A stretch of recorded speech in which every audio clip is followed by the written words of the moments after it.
So here's your next question. So pause this video and resume watching this video once you're done with the solution.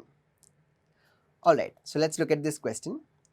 So a border of uniform width is placed around a rectangular photograph that measures 10 by 14 inches. Area of the border is given to us as 180 square inches. We are asked to find the width of the border. Now because it's a geometry problem, let's try to visualize this problem. So what is given to us? A rectangular photograph of dimensions 10 by 14 inches. And it is also given to us that there is a border of uniform width that is placed around this rectangular photograph. So let's try to visualize that also. So because it's of uniform width, let's assume the width to be x. So it's going to be x on all the four sides. Now once you put this border around this rectangular photograph, we are getting a larger rectangle. The dimension of this larger rectangle is going to be 10 plus 2x and 14 plus 2x, right? Now what is the area of the border? Area of the border is 180 square inches.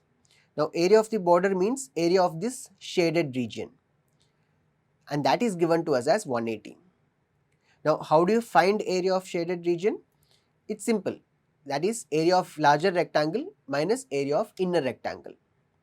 Now we are asked to find the width of the border, that is to find the value of x.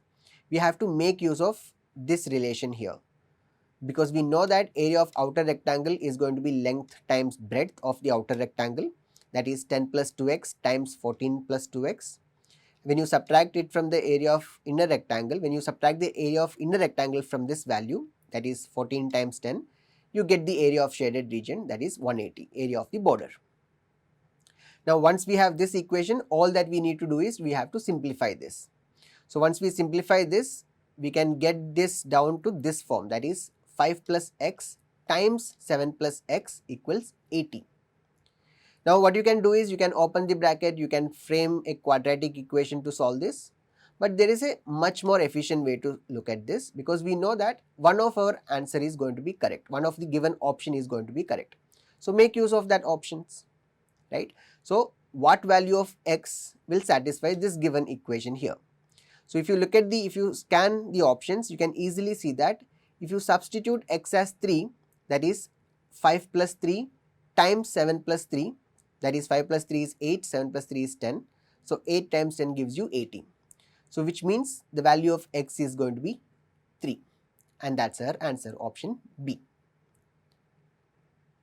Now that you have understood the solution, let's look at a similar problem. So try your hands on this problem, and once you are done solving, post your answer in the comment section. Happy solving!